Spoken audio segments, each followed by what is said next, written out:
Hello, my name is Lyapa and I am a financial literacy educator and an investment financial advisor. I run a company called Money Acumen Advisory with my co-managing partner Teresa Gumbo, and yeah, that's me. Take us briefly through your journey of how you went from working in retail management to investment advisory and financial management. Okay, so I started out in retail management right after I graduated from college, and that was my first entry in terms of my career journey. It was very invaluable in the sense that I rose up the ranks at a very tender age. By the time I was 21, I'd made manager, and because of my background in accounting, I decided it was time for me to make the jump rather into finance, and it landed me in investment advisory, and I worked for an offshore investment advisory firm. For me, it was the experience, the invaluable experience that I got from there, from working with different types of clients, mostly was H&I clients. And from that, you then understand that everyone feels that when they start making a bit more money, that's when they're going to start investing or, just managing their money well. But then even the higher you go or the more you sit down with such clients, the more you realize that no one really knows how to manage their monies and they just need a little bit of help. And that's why I then started the financial literacy bit of just educating people on investments, and also then established the Money Acumen Advisory firm so that we can target both the medium income earner and the high net worth individual, because they both need help. Do you ever experience imposter syndrome, and if so, how do you deal with it? All the time, really. It's very easy for you to feel you're not good enough, especially if you are in the space that I'm in. It's dominated by people that have been working for, over 20 years or 30 years worth of experience. They have diverse experience in different industries or different disciplines. So for you to get in when you're relatively younger and trying to establish something that is very indigenous and something bold, most of the times you feel you've bitten off more than you can chew, but it's almost like on a daily you just convince yourself saying I'm good for the job and I'm here and it's working, so one day at a time. Money can be a taboo topic for some. What challenges do you face in doing your work with the general public? Now more than ever, I feel people are a bit more open-minded to talk about money, especially when it comes to planning for your future. I think past experiences have taught us a lesson of where you can find yourself if you don't take the adequate steps now. And also because the generation we're in, you find that people are very aggressive when it comes to making money. So it's just the management bit that everyone needs to rise to the occasion when it comes to investments. So it's much easier to talk about, and also we have stakeholders like the working group under the Ministry of Finance and Bankers Association of Zambia that are helping drive the conversation with different financial institutions. So it's much easier, and individuals that have just taken up the mantle to just drive the conversation. So I think people now are a bit more open-minded, which is a great thing. What's a secret of your industry that people would be surprised to know? There are very few of us doing it. Yes, it's a very ripe industry when it comes to investment advisory. So yeah, we would want more people to come on board and just explore the investment advisory industry. It's a very tame secret. What's a piece of unconventional money advice that actually works? So half the time you find that everyone is telling you to lower your expenses, which is good.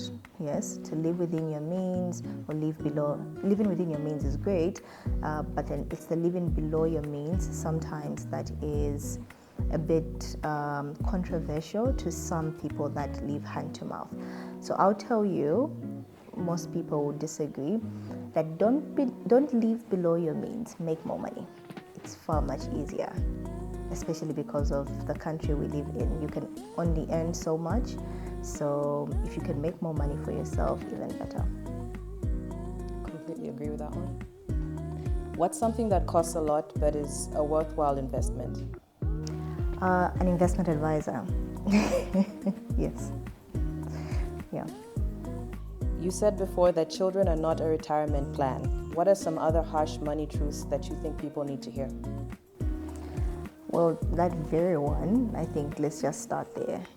Immediately, Africans start thinking of their own futures other than giving birth and thinking that the children that they birth, because they want to birth them, are going to take care of them. I think a lot of problems are going to be solved. And more so because we've all been at the age of 20, or let's say 20 and 25, and we've all experienced how hard life is. I don't believe you'd want your children to go through the same thing that you went through, more so sending money back to you with the little paycheck that you have. So the best you can do is sort yourself out when it comes to your future and let your child be a child and explore life with the little paycheck that they have without you imposing yourself on it. I said what I said. What's the best way to become rich in Zambia? Invest, really. Invest, and I think just look out for opportunities. There's so much that we Zambians are not doing, that different countries are doing. That means there are a lot of opportunities for us to tap into. I like to believe that there's always a client for every service that you can offer, yes? And also, if we can shy away from the get-rich-quick schemes and just look around the opportunities that are right in front of us, you'll find that there's so much to do, and you just need to go ahead and do it. And there's a client waiting for you on the other side. So like I said, make more money for yourself, then invest that money. What's the best purchase you've ever made? Best purchase?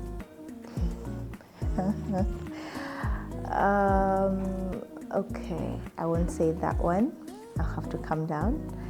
And I think I got myself a really good laptop. Yes, let me put it that way. It makes my job really easy, and I'm very functional. So yes, I got myself something very functional and maybe just a bit overpriced, but because I need it. Yes. What's the worst purchase you've ever made? Worst purchase?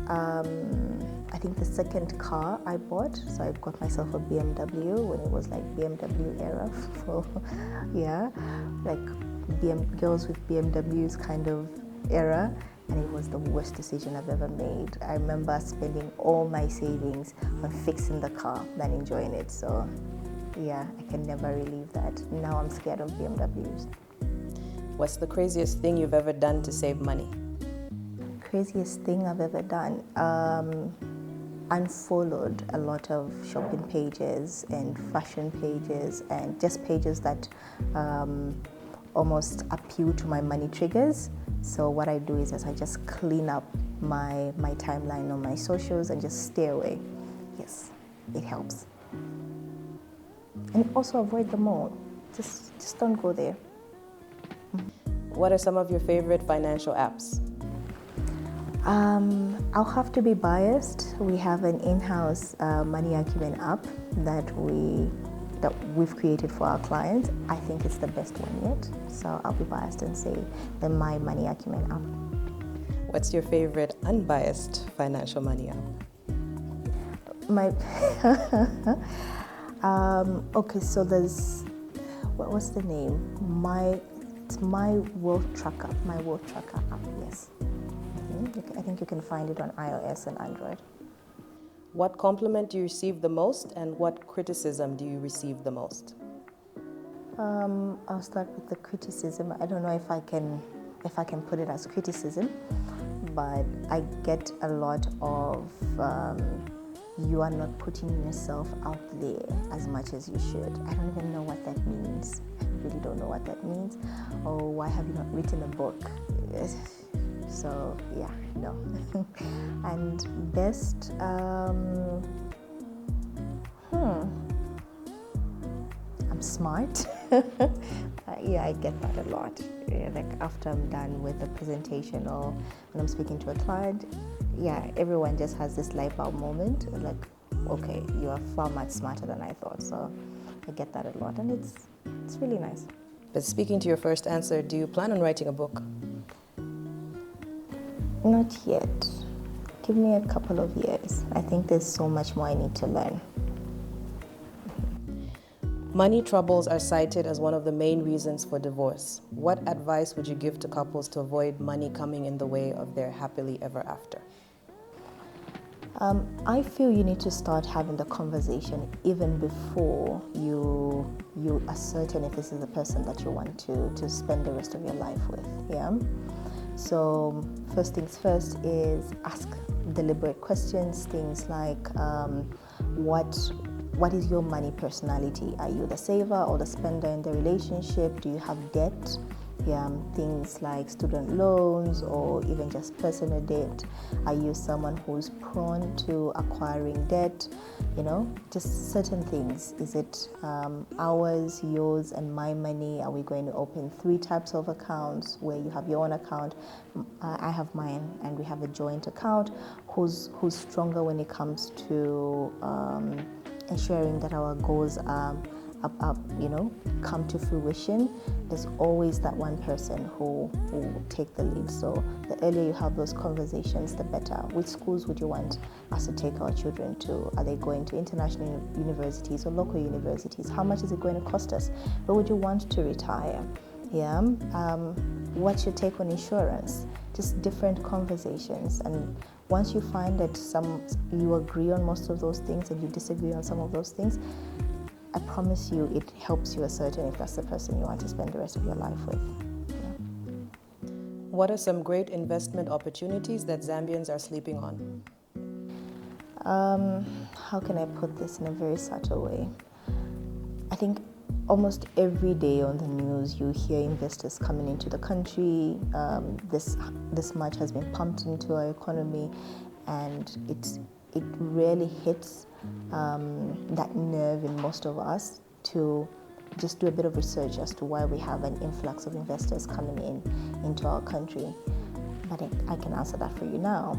It's because we have some of the best returns, not just in Africa, but even on a global scale. When you look at our government bonds, of course they're not performing well as they have in the past, but they're still one of the best performing bonds, not just on an Africa basis, but on a global basis. We have our local unit trusts or fund managers that try to keep your returns above inflation.